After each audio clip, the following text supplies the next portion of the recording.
नमस्कार, स्वागत आहे तुमचं माझ्या चॅनेलवर. तर आज आपण बघणार आहोत बोट नेक ब्लाऊज डिझाईन. हे बघा, हे असा ब्लाऊज तयार झालेला आहे. खूप सुंदर सिंपल ब्लाऊज डिझाईन आहे, पण परफेक्ट फिटिंगला बसते.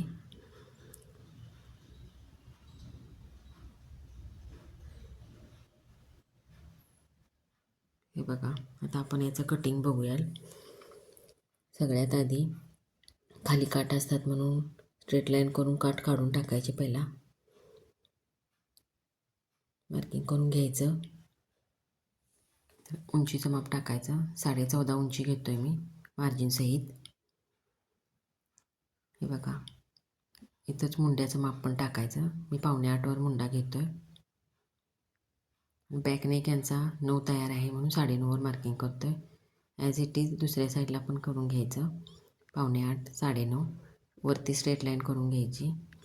वरती 7.5 इंच शोल्डर घेतलंय मी आणि 4 इंच गळारुंदी ठेवणार आहे. इथे फिटिंगचं माप टाकायचं. 38 साईजचा ब्लाऊज आहे. अर्धा इंच मार्जिन, अर्धा इंच लुजिंग द्यायचं, 1.5 इंच मार्जिन. वरती 4 इंच घेतलेली आहे गळारुंदी, खाली पण गळारुंदीजवळ 4 इंचच घ्यायचं. बॉक्स तयार करून घ्यायचा. तर इथं मी बोटनेकचा 3.5 इंचावर आकार देणार आहे. स्ट्रेट लाईन करून घ्यायची. फ्रेंच करून आकार देऊन घ्यायचा.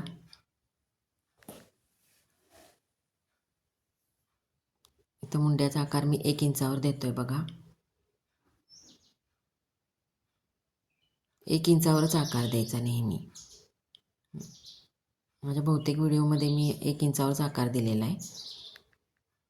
वरती अर्धा इंच शोल्डर डाऊन घ्यायचं. खाली कमरेचं माप टाकून स्ट्रेट लाईन करून घ्यायची. तर इथं मी आकार देणार आहे. कटवर कटचा आकार आहे थोडा, 2 पाकळ्या. हे बघा, मी आता असा देतोय. जास्त ओपन नको आहे पाठीमागचा भाग कस्टमरला. सो जितका कमी ओपन राहील त्या हिशोबाने ॲडजस्ट करायची डिझाईन. हे बघा, हे असं. हे आता आपलं मार्किंग सगळं झालेलं आहे. हे आता कॅनव्हासवर मी हा गळा तयार करणार आहे, पाठीमागचं डिझाईन.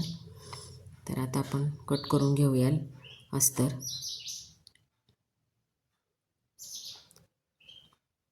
वरचा गळा मी पायपिंग करणार आहे. तर हे मेन फॅब्रिकवर पण कट करून घेऊया. आता आपण मशीनवर जाऊया. मशीनवर हा कॅनव्हासचा गळा मी तयार करून घेतलेला आहे. तो चिटकवून घेतलेला आहे बघा. आणि एका साईडनं टीप मारून घ्यायची, म्हणजे हात शिलाईला पुन्हा आतल्या बाजूला आपल्याला सोपं पडतं. हे बघा,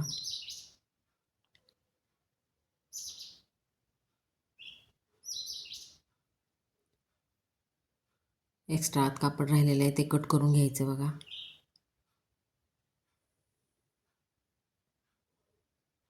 आता हा गळा फिक्स करायचा. वरती अर्धा इंच मार्जिन सोडायचं. अगदी सेंटर लाईन करून घ्यायची आधी तयार केलेल्या गळ्यावर आणि ब्लाऊजवर.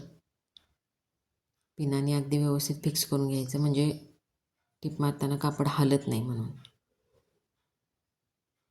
अगदी कटवर्कवर हळूहळू मशीन चालवत, कॅनव्हासवर गेली नाही पाहिजे टिप, साईडनं आली पाहिजे आहे, ह्या हिशोबाने टिप मारायची.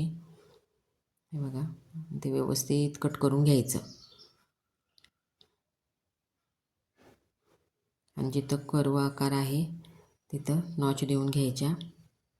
व्यवस्थित नॉच द्यायच्या. आपण टिप मारली ती कट नाही झाली पाहिजे.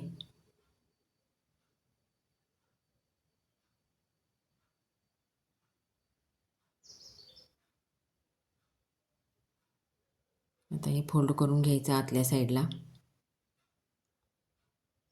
आता हा आपला गळा तयार झालेला आहे. आकार व्यवस्थित करून घ्यायचा. आता याला वरती दाबटीप मारली तरी चालते, नाही मारली तरी पण चालते, पण मी मारतोय बघा. दाबटीप मारल्यावर फिक्स बसते, हात शिलायला सोपं पडते आपल्याला म्हणून.